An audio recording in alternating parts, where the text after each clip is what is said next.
will also be. But when we're speaking about the scar, result will stay for the whole life. If we're speaking about some folds, like adhesions, wrinkles, when it's in mimic area, he all the time using this area, so he all the time needs some support procedure here, because if he will not do anything, he will all the time smiling and he will get no magic. Everything just proved. Yes. Ok. Như vậy thì đối với những cái vết sẹo lõm thì chị Lan muốn biết là cái cơ chế nó như thế nào. Thì khi mà chúng ta sử dụng cái INNOPLUS này để mà cải thiện cái tình trạng sẹo này, thì khi mà chúng ta đưa cái thiết bị này vào á, thì đầu tiên chúng ta đã phá hủy được cái mô xơ ở phía dưới, và nhờ vào đó một phần thì cái sẹo nó được nâng lên nhờ để được gỡ cái vướng mắc ở dưới rồi.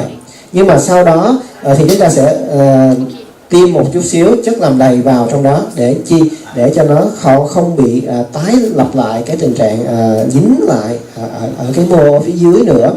Và chúng ta có thể sử dụng cái filler tự thân hoặc những cái chế phẩm khác chỉ tạm thời trong cái thời gian này để chờ cho cái mạng lưới mao mạch nó được tái lập, và nhờ vào đó thì những cái mô ở phía hạ bì nó sẽ được tăng sinh lên và đáp ứng theo cái liệu trình điều trị đã được thiết lập, thì nhờ vào đó thì sẹo nó sẽ càng ngày càng được cải thiện. Và thứ hai nữa là đối với những cái sẹo này, chúng ta sẽ không xử lý những cái sẹo mới, những cái sẹo mà mới phẫu thuật trong vòng 1 tháng, 2 tháng gì đó thì chúng ta sẽ không đụng vào, và chúng ta sẽ chờ đến khoảng 5-6 tháng, 6 tháng trở đi thì chúng ta sẽ xử lý nó như một cái sẹo cũ thì nó sẽ tốt hơn. Và chị Lan hỏi thêm một cái vấn đề nữa là nếu như những cái bệnh nhân là có điều trị và chỉ một lần điều trị thôi và không có lặp lại cái lần điều trị đó thì cái kết quả nó sẽ được đến cái hiệu quả nó như thế nào, thì câu trả lời là nó phụ thuộc vào cơ thể bệnh nhân và cũng phụ thuộc vào những cái vết sẹo nó to như thế nào và nó phức tạp như thế nào nữa. Và đối với những cái vấn đề này thì chúng ta sẽ nên thực hiện nhiều lần để có được một cái câu trả lời chính xác cho bệnh nhân đó. Tức là chúng ta nên có kinh nghiệm nhiều hơn một chút để có câu trả lời chính xác cho bệnh nhân đó.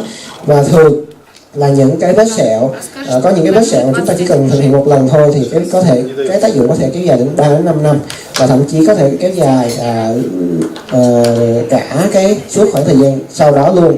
Nhưng mà những cái vết sẹo hoặc là những cái vết nhăn, ví dụ như ở trên trán hoặc là ở phía vùng mặt đó, thì ngoài những cái công nghệ INNOPLUS ra thì chúng ta sẽ cần có những cái hỗ trợ thêm về ví dụ những cái công nghệ khác, ví dụ PRP hay là filler khác để có những tác dụng tốt hơn và cần được thực hiện lại để có tác dụng được hoàn hảo hơn.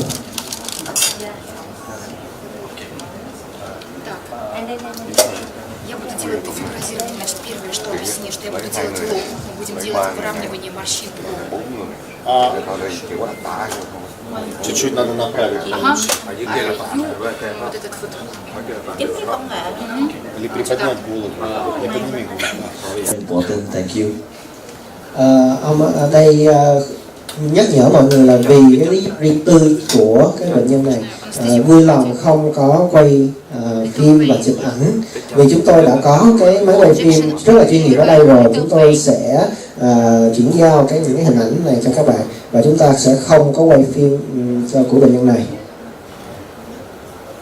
Also, few words before we start. So all the time before the procedure, you have to make the photo of your patient. Also, after procedure, you have to make the photo of your patient. Also, you have to tell that for the 2-3 days after procedure, it could be small swelling. So you have to the patient have to come to you after 3 days. After swelling will gone, and you could make also like few photos about this patient. And the maximum effect the patient will get after 1 month, because during 1 month the effect will be getting stronger, better and better. So after 1 month he should also come to you. You could make the photo of him, and your patient all the time could compare the results.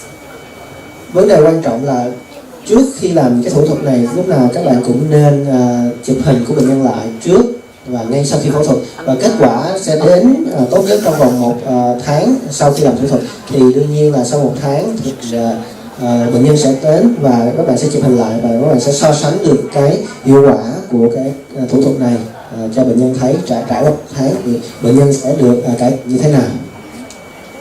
So now doctor doing the forehead wrinkles. So she now working with fibrosis in this area.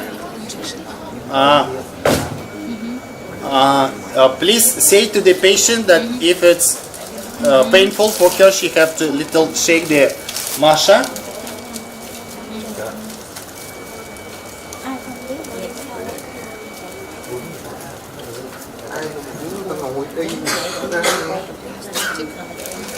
Так, я работаю сейчас на режиме дефиброзирования, скажи. Now the doctor working on the defibrozin parameter.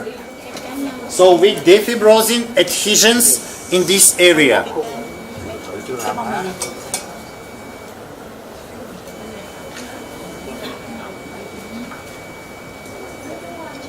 So you see now the cannula goes very hard because in this area skin stuck.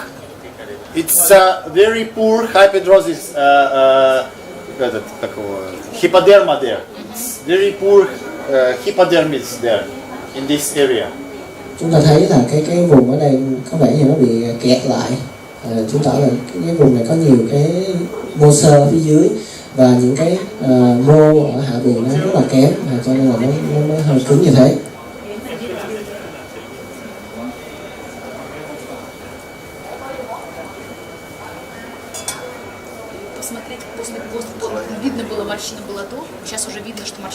You could see now that after defibrozin this area, we almost not see wrinkle because we unstuck the skin, and now we already have a good effect because we unstuck the skin in this area. Chúng ta đã thấy thì sau khi mà đã hủy những cái mô sợi ở dưới thì những cái vết nếp nhăn đã dần dần biến mất, thì đương nhiên là như kết quả như thế là do chúng ta đã gỡ được những cái phần dính của những cái mô sẹo này, những mô xơ này. And on the beginning, when it was fibrosis, it was a little painful, but now when fibrosis is gone, it's not painful, not so painful. It's not painful that. Và khi mà gỡ những cái phần sẹo xơ dính này thì nó hơi đau một chút, nhưng mà sau khi đã thông suốt rồi thì không còn đau nữa. And you see how easy cannula going now inside? You see that on beginning was very hard, now very easy. Các bạn nhìn thấy là cái cannula đã tiến di chuyển ở trong đó rất là dễ dàng rồi. Bây giờ không còn có vấn đề gì vướng mắc nữa ở trong cái phần ở dưới hạ bì nữa. That's the main idea, that you have to do that until the cannula will start go easy. Đây là cái tư tưởng chính của cái thủ thuật này, là các bạn sẽ xử lý cho đến khi nào cái cannula nó không còn cái vấn đề vướng mắc nữa, không còn bị kẹt lại nữa thì nó mang lại kết quả tốt. If you got some blood inside of the skin, if you destroy little capillary, you have to take it away with massage. It's necessary because we just made the channel and we're going to put inside of the channel something, but if the blood will fill it, you could have edema, so you don't need it. So you just, after using, if you see that a little blood, it's not bad, you just take it away with small massage and then continue the procedure. Nếu các bạn thấy có một chút xíu máu chảy ra thì đương nhiên là cái quá trình này làm tổn thương một chút xíu cái màng lưới mau mạch ở phía dưới da, cho nên khi mà gặp cái trường hợp này thì cũng đừng có lo lắng gì hết, và chúng ta sẽ massage một chút để lấy những cái phần máu này ra là không sao hết. The forehead in this area is the totally, the procedure is not very painful. It's not painful, but you have to understand that forehead is a more sensitive area because here is you have like big big bone in this area. That's why here when you doing eyes, you not feel anything. When you work in here also, so the forehead is like more sensitive area. So that's why patient is afraid. Cái vùng trán là cái vùng tương đối là nhạy cảm của cơ thể, bởi vì nó là nằm trên một cái vùng xương lớn, cho nên là đối với cái vùng này thì tương đối nhạy cảm và bệnh nhân tương đối là e ngại khi mà thực hiện những phẫu thuật ở vùng này. После я веду сейчас после дефиброзирования. Và chúng ta thấy được là trước khi xử lý cái thủ thuật sử dụng công nghệ INNOPLUS thì bệnh nhân đã được tiêm cái thuốc giảm đau rồi. Và trong khi làm thì có cái vấn đề gì đâu xảy ra thì trong cái cannula này nó cũng đã được gắn với là cái bên tiêm có thuốc tê rồi, cho nên là khi mà xử lý như vậy, nếu như mà bệnh nhân có vấn đề, bất kỳ vấn đề nào đau hoặc là nóng nhiều chẳng hạn thì cứ nói cho bác sĩ để bác sĩ có thể là bổ sung thêm cái thuốc tê vào cái vị trí đang xử lý. So first, one more time. First, now she make defibrozin area. Second step, she will make the channel, and now she going to make the channel. Ты уже сделала канал? Сейчас буду канать. Now the doctor going to make the channel. It's second step. Where is my translator? Đây sau khi mà đã xử lý cái sẹo xơ rồi thì cái bước kế tiếp là sẽ tạo ra cái đường hầm cho bệnh nhân này. So after they making the channel, like you saw in the video, she will put some filler inside, but filler will stay in the area that she going to put, that it will not go anywhere else, and it will stay like half time longer that it should stay in usual time, and will be much more better effect. You will see that now. Như vậy thì sau khi thiết lập một cái đường hầm ở phía dưới da như thế thì chúng ta bác sĩ Elena sẽ tiêm filler vào trong cái đường hầm đó để giữ cái tác dụng. In this case, when you working with INNOPLUS, she don't need many filler. It's only сколько ты собираешься вести? 0.2. For these big wrinkles, the doctor will use only 0.2 quantity. Đối với bệnh nhân này và sử dụng kèm theo công nghệ INNOPLUS thì cái lượng filler cho cái nếp nhăn lớn như thế này thì cũng không có sử dụng cái lượng quá lớn như là bình thường nữa, và chúng ta sẽ sử dụng 0.2 ml cho cái vết nhăn này thôi, cho cả cái vết nhăn này. 0.2. Чуть-чуть совсем. Only little, 0.2. So many, it's not many quantity, and you have to understand it's possible only because of INNOPLUS you working and you made the channel. Потом я буду делать глаза, потом я буду делать носогор. Сейчас покажу, наверное, глаза. Вниз буду спускаться. Да? Next step, Dr. Elena going to show you effect on the eyes. So she going to work with eyes. Tiếp đến bác sĩ Elena sẽ tác động lên cái vùng mắt và chúng ta sẽ được thấy được cái thủ thuật này của bác sĩ Elena khi mà thao tác trên cái vùng mắt. Và chúng ta cũng lúc nào cũng khuyến cáo với khách hàng và bệnh nhân, nếu như có vấn đề gì bất thường, nếu cảm thấy có vấn đề gì khó chịu trong người chẳng hạn thì lúc nào cũng phải nên được thông báo với bác sĩ. Ví dụ như đau nhiều quá hay là cảm thấy nóng rát nhiều quá, hoặc là những cái dấu hiệu khác, ví dụ như là nhức đầu, chóng mặt chẳng hạn, thì lúc nào cũng phải thông báo với bác sĩ. For the eyes, dosage produced special cannula is 23G. Đối với vùng mắt thì chúng ta sẽ sử dụng cannula với kích thước là 23G để mà xử lý. У пациентки была блефаропластика. This patient had blepharoplastic, so she had this small scar here. Bệnh nhân này đã xử lý tạo hình miếng mắt rồi, có một cái sẹo nhỏ phía này, thì cho nên là bác sĩ Elena sẽ xử lý cái vùng này luôn. Будет хороший эффект и на рубец, и на кожу мы поработаем. And Dr. Elena say that it will be very good effect, and for this scar, and for the skin lifting also. So this effect will be twice more stronger for this patient. Và bác sĩ Elena nói là cái thủ thuật này rất là hiệu quả đối với cái vết sẹo này, và nó sẽ làm cho cái vấn đề là được nâng lên của trẻ hóa của cái vùng mí mắt này sẽ được cải thiện rất là nhiều và có thể gấp đôi gấp 3 lần so với bình thường. Now we change parameter of inner field for the 2 megahertz because we going to do the lifting effect and put the level 3 because INNOPLUS very strong. Yes. Bây giờ chúng ta đã chuyển qua một cái chế độ khác là chế độ 2 MHz và mức là mức 3 cho để điều trị vùng này. Надо спросить пациентку, чувствует она тепло или горячо. Could somebody ask her, does she feel warm? Xin chị đứng kế bên hỏi là cô có cảm thấy nóng hay ấm gì không ở vùng mắt? Hơi nóng một tí. Dễ chịu không? Yeah. You show all the time during procedure should speak with your patient, ask him what does he feel.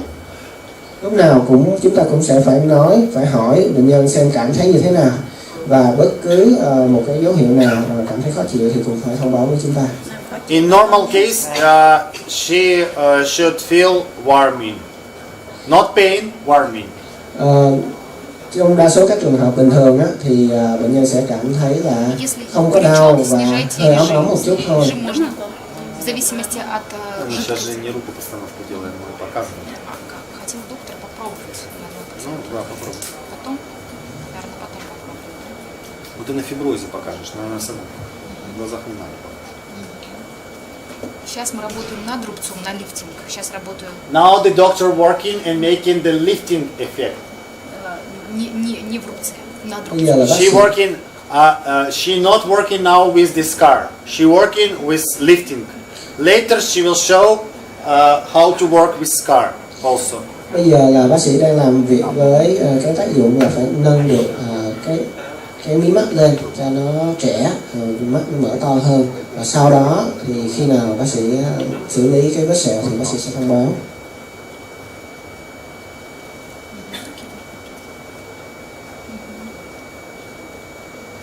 От 3 до 5 минут достаточно, чтобы хороший был результат.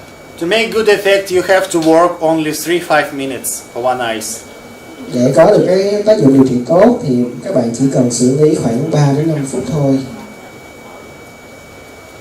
Во время процедуры вы можете замечать, что внутренняя часть века вот здесь подтянулась, а здесь кожа стала тоничной. When you look on the eyes during the procedure, you could see that the working area already start to lift. Lifting effect already. You could see that one area is already going better. Khi mà chúng ta xử lý ở cái vùng mắt này, chúng ta có thể thấy được ngay lập tức các hiệu quả nâng lên rõ rệt của cái vùng mắt khi mà sau khi ngay trong khi xử lý và ngay sau khi xử lý so với cái mắt bên đối diện. I will try to show you.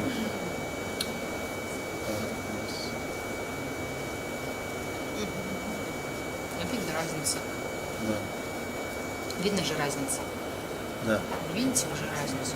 You could see the difference. Here is, and this one is already making the lifting effect.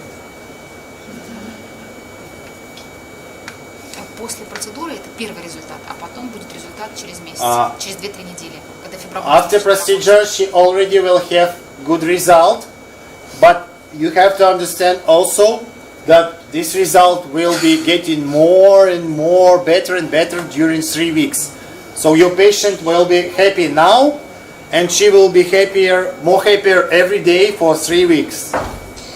Sau khi làm cái thủ thuật với công nghệ INNOPLUS này thì bệnh nhân có thể thấy được cái sự khác biệt ngay sau khi làm và cái kết quả càng ngày càng được cải thiện từ bây giờ mỗi ngày cho đến 3 tuần sau đó nữa. Tuy nhiên thì đối với bệnh nhân này thì khi mà xử lý xong thì bệnh nhân cũng sẽ cảm thấy vui hơn khi mà xử lý xong và vì nhận được cái kết quả rất là tốt, nhưng mà càng ngày bệnh nhân cảm thấy vui hơn tại vì mình càng ngày càng đẹp hơn. Изменение цвета кожи это очень хорошо, оно немножко розовое, но не сильно красное. When the skin change the color to the pink, it's very good. You could understand that you're making good effect, and but not try to make the skin very red color, because when it's very red, it could be painful for the patient. we always carry that it shouldn't be painful, no pain. Đối với bệnh nhân thì khi mà da của bệnh nhân chuyển sang màu hồng thì chứng tỏ là tác dụng điều trị rất là tốt, nhưng mà không có nên cố gắng để lâu quá để da chuyển sang màu đỏ. Nếu như màu đỏ thì chứng tỏ là bệnh nhân bị đau rất khá là nhiều và nó có thể ảnh hưởng đến cái vùng điều trị. Я поработала около 5 минут, этого достаточно. Посмотрим на таймер. The doctor was working on this area around 5 minutes, so that's enough. It will be very good effect. 5 phút là đủ cho một bên mắt. And now she's going to work with the scar after blepharoplasty here. So she up the cannula and start to defibrosing this area. The scar based in the dermis, да, больше? Гиподерме тоже. Scar based in a little in hypodermis and inside of dermis. So you have to up the cannula and make like massage from inside of the skin of this scar. Bây giờ thì bác sĩ đang xử lý cái vùng sẹo ở vùng mí mắt của bệnh nhân, và cái sẹo này nằm ở vùng hạ bì của bệnh nhân, thì bác sĩ sẽ thực hiện cái thao tác này từng chút một. And don't forget please that working area only the tip of the cannula. So when you working, it's working only the tip. It's not working all cannula. Everything else covered with silicone. Và chúng ta cũng lúc nào cũng nhớ là cái vùng hoạt động của cái cannula là cái vùng đầu của cannula, chỉ có vùng đầu nó mới có tác dụng RF thôi. Cho nên là khi mà chúng ta xử lý thì cái vùng đầu sẽ là cái vị trí mũi nhọn để mà xử lý cái vùng sẹo này. When the scar is the same color of like is the skin, pink, it means that you made effect. Because before the scar was white, the whole color of skin was pink, but scar was white. When the scar become also pink, it means that you got effect. It means that it's working. Khi cái màu của sẹo trở nên hồng giống như màu của da thì chứng tỏ là cái sẹo đã được chịu tác dụng rất là tốt của INNOPLUS. Tại vì trước đây thì cái sẹo nó sẽ có màu trắng, và bây giờ sẹo nó sẽ chuyển sang màu hồng rồi, sau khi chúng ta đã phá hủy cái lớp xơ sẹo ở dưới. Сейчас мы опять сделаем чуть-чуть анестезии, чтобы зайти канюлей. Анестезию не разведенную. Now from the other side, we put just a little anesthetic just to make the hole for the patient. You have always remember, as more anesthetic you put inside of the patient, it will be more swelling. So do not try to put many anesthetic, just a little to make the hole. Bây giờ chúng ta tiến hành điều trị cái mắt bên kia, thì nhớ là chúng ta sẽ lúc đầu chỉ tiêm một cái lượng nhỏ thuốc tê vào thôi để có một cái lỗ đi vào. Và khi mà chúng ta sử dụng càng nhiều thuốc tê thì bệnh nhân sẽ càng bị sưng phù nhiều hơn. Cho nên là cố gắng sử dụng ít thuốc tê thôi, sẽ có tác dụng sẽ tốt hơn. This anesthetic is mixed with saline. So it's 1 ml of lidocaine with 4 ml of saline solution. Cái hỗn hợp thuốc tê này là một cái hỗn hợp được trộn lẫn 4 ml nước muối sinh lý, nước muối dùng để tiêm truyền đó, với lại 1 ml lidocaine 200.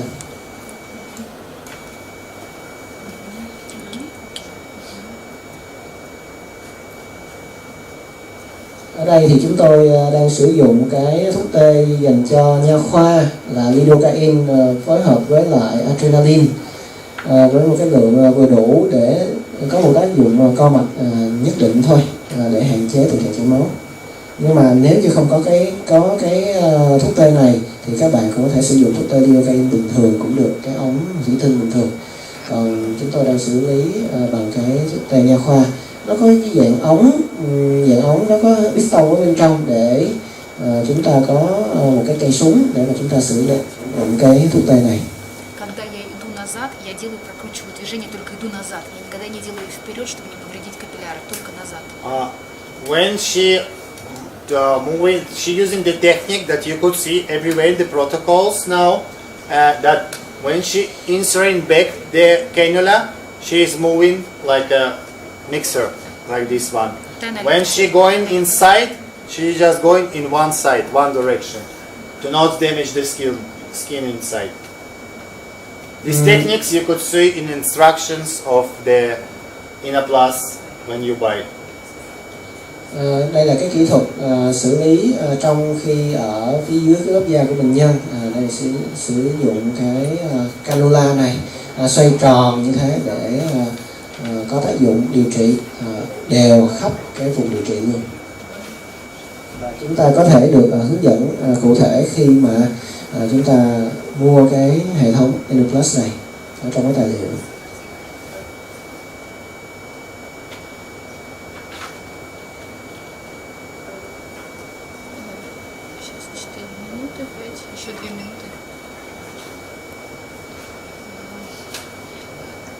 Проверять тепло, если не стоять на месте, нельзя стоять на месте. If the patient not telling to you, it sometimes happens when the patient just sleeping and not telling to you, is it painful or is it warm or not? You always put the finger to the skin, and you could feel the warm. If you're feeling the warm, it's okay. It means that it's okay. Nếu như bệnh nhân không có thông báo gì với tất cả các bạn về cái tình trạng da của mình thì có thể bệnh nhân không cảm thấy gì, hoặc là cái bệnh nhân có thể là đang ngủ. Để biết được cái tình trạng da của bệnh nhân có đang nóng hay gì không thì các bạn có thể sử dụng cái tay của mình để đặt lên cái vùng điều trị để cảm giác được cái nhiệt độ ở đó như thế nào. Tuy nhiên thì tôi cũng nên khuyến cáo các bạn là lúc nào cũng nên hỏi, cố gắng cái việc đó mình đành phải làm phiền bệnh nhân thôi. Chứ mình không nên để bệnh nhân im như thế. Mình không biết, nếu như bệnh nhân im như thế mình không biết được cái vấn đề xảy ra với bệnh nhân là cái gì. Mình phải hỏi, khoảng vài phút chúng ta hỏi lần. Чем суше кожа, тем больше мощности вам придется сделать. Если кожа влажная, наоборот, мощность вам нужно будет уменьшать. Okay. Còn thấy nằm yên là bệnh nhân vẫn thức nhưng mà không có thấy khó chịu ra. Okay. Working power usually for this area is from 3 to 6. So how you understand that? If the skin is dry, you making power a little bit more, higher. If the skin is wet, good skin, like you could make the power a little bit less. Như vậy thì cái mức độ, cái mức điều trị ở cái máy này có thể đến cái mức 6. Thì chúng ta có thể hiểu như thế nào khi mà cái da của bệnh nhân nó khô á, thì chúng ta có thể xử lý bằng cái mức nó tương đối hơi cao hơn một chút. Rồi khi mà cái da của bệnh nhân nó ẩm hơn, tốt hơn á, thì chúng ta sẽ xử lý với cái mức năng lượng nó thấp hơn một chút. Сейчас я тоже самое пойду, мы 5 минут недостаточно поработали. Okay, Elena finished with the skin eyes, and now she going to work with the scar. Now you could see that this scar now is white, and she going to make it the same color like the skin. So she making the fibrosing in hypodermis of the scar and recovery. Bây giờ thì bác sĩ đang xử lý đến cái sẹo của bệnh nhân. Chúng ta để ý là cái sẹo đang có cái màu trắng, thì bây giờ chúng ta sẽ xử lý cho đến khi nào cái mặt sẹo nó tương đối là chuyển sang màu hồng, giống như cái màu da cái cọ.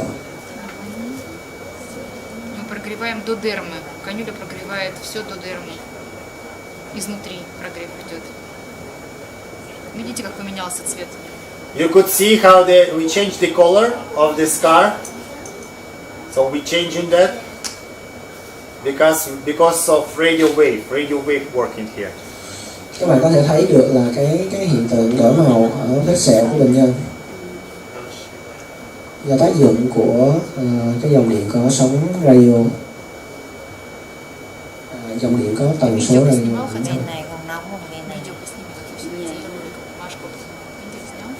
chịu được bên trái. Окей. Сейчас я покажу, как работать с носогубной складкой. И немножко вот с переносим, наверное, все-таки еще переносе сделаю. She finished with eyes, upper eyes. Now she wants to work a little with nose area to make small border. It will be effective here. Сейчас мы анестезию, сейчас мы... Little anesthetic, сейчас мы можем два доступа. Можно отсюда зайти, а можно сделать от носа зайти, если коррекцию. To come this area, you could have two techniques. You could start to work from the forehead, make the hole in the forehead and come to this area. Also, you could make the hole from the nose and make the same thing. So you decide for yourself what is easier for you. And for example, if it's painful from this area, you could come from here. If it's not painful from this area, you could come. So you choose for yourself. Какую технику им показать? Như vậy thì để xử lý cái vùng mũi các bạn có thể đi theo hai hướng, một là từ phần trán xuống, hai là từ phần đầu mũi lên. Nhưng mà nếu như đi từ phần đầu mũi lên thì nó ít đau. You want to see from the nose? Техник. What's technique? Want to see? What technique you want to see? From forehead or from the nose? From the forehead. From forehead. Yes. Okay. I think the whole idea is to make the nose. Yes, she will show that also.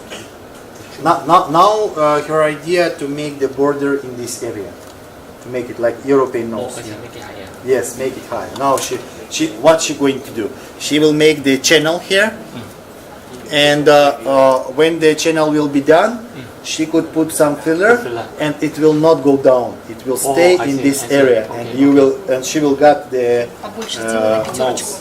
Như vậy là để nâng cái sống mũi của cô này lên thì chúng ta sẽ xử lý từ phần trán như đã được yêu cầu. Thì hiện bây giờ chúng ta sẽ xử lý để có một cái kênh ở phía dưới da, và sau đó khi mà tiêm cái filler vào thì filler sẽ giữ được ở đó rất là tốt. So these wrinkles in this area, it's show us that there fibrosis inside. So now the doctor destroyed that fibrosis, so the wrinkles will gone. But doctor want not only wrinkles will gone. She want to make the nose little bit up here in this area. But now she going to do the channel. So after that she made the channel, she will put some filler and it will stay in this area. It will be like this. It will be something like this, правильно?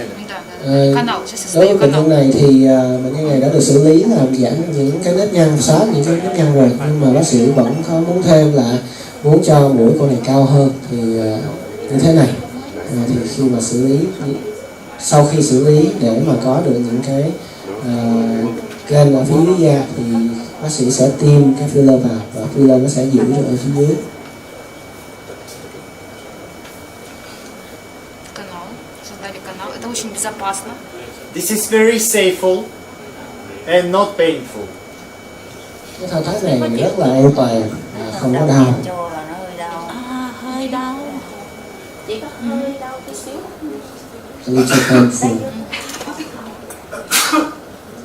Сейчас я уже после создания канала ввожу филлер. After she made the channel, now she going to put some filler this area.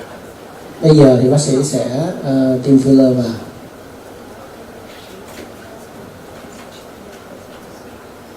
Little.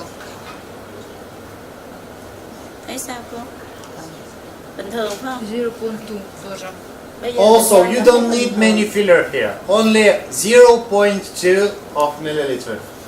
Chúng ta sẽ sử dụng chỉ khoảng 0.2 ml filler cho sống mũi của con này thôi.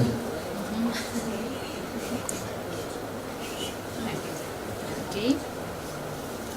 Сейчас я пойду в носогубную складку. Сейчас мы пойдем, будем делать носогубную складку. Сейчас я буду дальше назолобиальную зону делать. Так, скажи. Now she going to work with nasolabial folds in this area. Пусть Bây giờ камера bác ниже sĩ sẽ поставит. xử lý cái vùng Камеру rãnh пониже má поставит. mũi. Ага. Камеру пониже пусть поставит. Uh, Камеру. Put the camera a little bit lower. Xin chỉnh camera xuống thấp một chút xíu để chúng ta có thể thấy được rõ hơn ạ. Đúng rồi, cầm máy để chỉnh máy. Ага, в этом. Пусть чуть-чуть опустит камеру пониже, вот так вот. Так? Ну, чуть-чуть пониже. Пониже, чуть-чуть. Lower. I mean not down. I mean to get this video on this area. Здесь Chúng ta можно сделать chỉnh cái вколывая. camera để thấy được cái vùng Две vùng điều техники. chỉnh phía Мона dưới. Лиза техника. Сейчас я покажу технику Мона Лиза. Chỉnh nó xuống má, chỉnh cái camera để thấy được má Окей, cầm. окей, ага, окей, little, ага. Xuống nữa một xíu nữa. Đó. Так, Окей, выше? да. Сейчас я покажу технику Мона This, Лиза. okay. Окей, Okay. it's okay, it's okay. Yeah, okay. You see. Now the doctors are going to show you the new technique that calls Mona Lisa. Đâu cô? Bác sĩ đang Đâu? đang Tại vì đang vô tê cô. sẽ hướng dẫn một cái kỹ thuật mới gọi là Mona Lisa. Anesthetic, little anesthetic.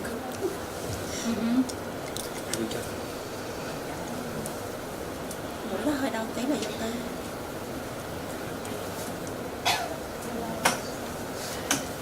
Канюля 21G. For that we use 21G cannula. It's special dosage. Специально для лица. Yes, it's special for the face. Chúng ta sử dụng cái canul 21G đặc biệt cho vùng mặt. Сейчас немножко не очень удобно. Не очень удобно вообще делать.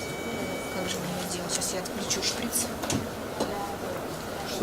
Да потому что неудобно. Она лежит в комнате, очень неудобно. Надо пройти, мне шприц ее делать. So now she making the channel here. Bây giờ bác sĩ đang thiết lập một cái kênh ở phía dưới da. Сейчас мы немножко, если есть болезнь, если можно. What does she feel? Does she feel? Little anesthetic. She feels painful. Okay, okay. Сейчас я чуть-чуть анестетик добавлю, чуть-чуть. Окей, анестетик. Để xíu nữa cô. Yes. Cô bấu cái con búp bê. Now Đúng rồi, she cô will bấu be búp bê. okay. Don't worry.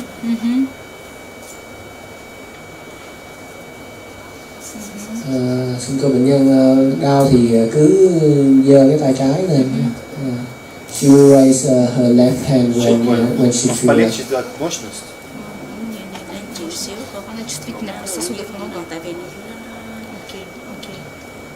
Окей, окей. Сейчас фиброз. Очень сильный фиброз вот в этом месте. Because of fibrosis, when you working with fibrosis, it's a little bit painful. Always speak with your patient. It shouldn't be very painful.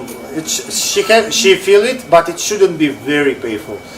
Vì cái thao tác phá bỏ những cái sẹo sơn ở phía dưới da này nó tương đối là đau, nhưng mà nó cũng không đau quá đâu. Nếu như cảm thấy đau quá thì phải thông báo với bác sĩ. Yes, if that's painful, you could put little bit more lidocaine. Nếu như mà đau quá thì các bạn có thể thêm một chút xíu lidocaine vào trong đó. But always do not forget, as more lidocaine, as more swelling. Nhưng mà cũng đừng quên là khi mà xử lý nhiều lidocaine quá thì bệnh nhân sẽ bị sưng nề khá nhiều hơn. Уже сейчас не больно. She will raise her left hand when she feel uncomfortable. Okay. Вот сейчас мы делаю немножко канал. Okay, fibrosis is destroyed. Now she making the channel, and now it's not painful because we destroy fibrosis. Sau khi đã phá hủy những cái xơ rồi thì bây giờ nó không còn đau nữa. Лидокаин, и после фиброзирования носогубная складка стала намного меньше. Сейчас надо посмотреть на правой и на левой стороне. Вот так вот. Вот это вот. Ну, посмотреть правая и левая сторона, у нее стала разная после фиброзирования. Пока я сейчас не водила филлер, пока просто. Now the doctor say that it's not really good. You could see from the video, but this area after defibrozin is different than that one area, and it's no filler now. It just made defibrozin. Bác sĩ nói là đối với cô này thì sau khi đã bóc tách được những cái phần xơ dính rồi thì cái tác dụng thấy, mặc dù không có tiêm filler thì tác dụng đã thấy rất là rõ ràng ở hai bên. Филлера не надо, надо чуть-чуть филлера. It's little filler. And after INNOPLUS, you don't need filler much. Чуть-чуть How much you повыше камеру все-таки. camera up? Up. Sorry. Camera chỉnh Up. Up. lên chút lên. Nose. Yeah. Окей, вот так, окей. Okay. Литр. Chúng ta sẽ không sử dụng Сколько nhiều филлера надо?0,2 filler. на каждую сторону. И вот эта Only техника 0.2. You need not so much. Only 0.2 очень filler. важно проложить филлер вот в этом месте. Very important to put filler. Дай мне иглу какую-нибудь запечатанную. Вот это вот. Very important to put filler in this area here. Ты закрываешься. Oh, sorry. Здесь, This area. Rồi. Yes. Như vậy là rất là Yes. quan trọng để And mà if you put filler here a little, you will have effect Mona Lisa. That when she's speaking, it will be like little smiling, and it's very pleasure. chúng ta xử lý видите, уголок рта chính xác filler ở ngay vị trí được chỉ và như thế thì sẽ có tác dụng của You Mona see, Lisa. now the corner of her mouth is little bit up. Như vậy thì khi mà xử lý chính xác cái filler ở điểm đó thì cái khóe miệng, cái góc miệng nó sẽ được nâng lên một chút xíu. Và như thế thì cái nụ But cười the nó sẽ patient nhẹ now nhàng. is not smiling. She just laying, but it's like Và tự little nhiên bit. hơn. Nhưng mà bây giờ thì bệnh nhân không có cười chút nào. Сейчас то же самое мы сделаем с другой стороны. Так, мы иголку ты забрал? Cái kỹ thuật này Tôi nghe thì được. ông Valentine ông nói là đây cái kỹ thuật của nụ cười Mona Lisa. Tí một tí mà không cười nhưng mà cái môi nó vẫn có cái đẹp nhất. Yes. Im cho ngay cái khóe miệng ngay cái dưới một chút xíu thì nó sẽ đẩy cái góc miệng lên. Những kỹ thuật này nó làm cho nụ cười nó tự nhiên hơn và nó nhẹ. Сейчас мы будем. Сейчас то же самое надо. Вот у возрастных пациентов не хватает объема именно больше вот здесь. Вот, Well, you see, еще раз так сделаю. You see when it's like that this type of patient, like the wrinkle goes down. So when you making the Mona Lisa hit them, it's very good effect. It's they very like it. Với bệnh nhân này thì chúng ta thấy được cái khóe miệng nó đang đi xuống. Окей, little Đang vô thế. A little anesthetic when you're doing the whole. Thì khi mà chúng ta thực hiện cái kỹ thuật nụ cười Mona Lisa này, cái khóe miệng nó sẽ đi lên.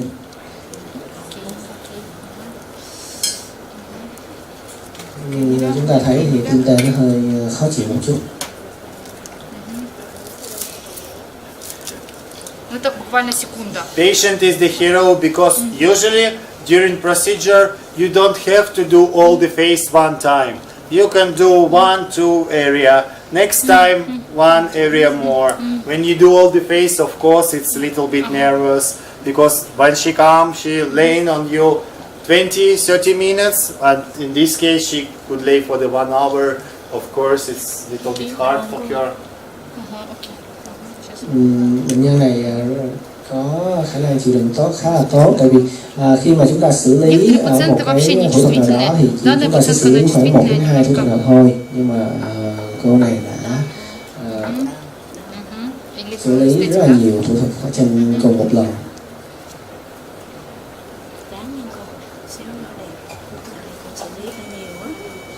Некоторые пациенты вообще не чувствительные. Эта пациентка у нас сегодня более чувствительная. Есть пациенты, которые менее чувствительные. Some patients laying and not feel anything, just sleeping. Some patients feeling more. Also, when it's ladies that you have all the time asking about critical days, that if it's critical days, it's more painful and more blood could be. So you have to be more dangerous. It's possible to do in this period, but you should be more careful because it's more synthetic in this time. You understand? When it's like critical days in the Lúc này bệnh nhân hay đau on the ladies when they have you call the doctor should all the time ask. Như tôi đã khuyến cáo lúc nãy là chúng ta lúc nào cũng hỏi về bệnh nhân về cái cảm giác của mình. Yes, and it's possible to do procedure in these days for ladies, but they more sensitive in this period. Đối với bệnh nhân nữ thì chúng ta có thể xử lý những cái phẫu thuật này, có thể xử lý vào những cái ngày mà nhạy cảm, nhưng mà chúng ta cũng nên cẩn thận một chút xíu về cái chu kỳ kinh nguyệt. Hết đau rồi con, đỡ đau ha. Еще раз покажу технику Моны Лизы. Now she's making the other side, so she's making her smiling. Môi cô đó. Cảm thấy sao cô? Đỡ đau nha.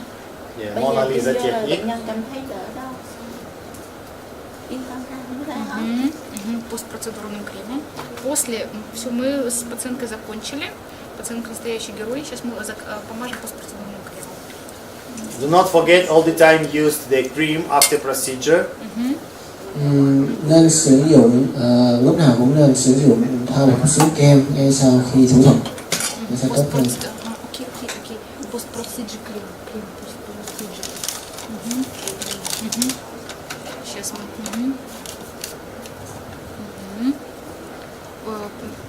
Можно использовать холодовую маску какую-нибудь восстанавливающую. Also, after procedure, you could put some frozen mask. Also good.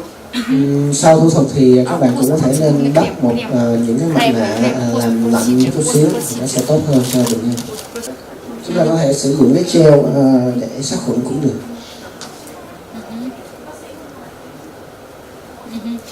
Okay, we use antiseptic and. Если где-то синяк, нужно обязательно приложить холод, если вдруг синяк. If you have somewhere blood, like edema, you just put freeze, ice, just simple ice, and it's он процедурный крем тебе несет. Окей. Можно такой на рану? Да, repairing крем. Да, окей, repairing крем. Пост-крем. Post-procedure крем. Little. EGF фактор, там, с эпидермальным фактором роста. Очень хорошо. Yeah, the patient is a hero. Это good крем, вот этот генозис SRP. Да. Можно сказать, генозис SRP. Вот Ну ладно. Почему порекламировать их? Что ты не хочешь? А это же не реклама. Они продают эти крема. Good крем, very good крем this one. It's very effective.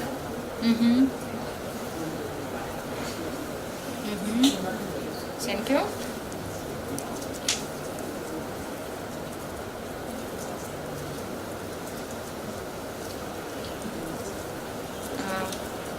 Все. Okay, sit down please. Rồi, xin mời cô ngồi dậy ạ.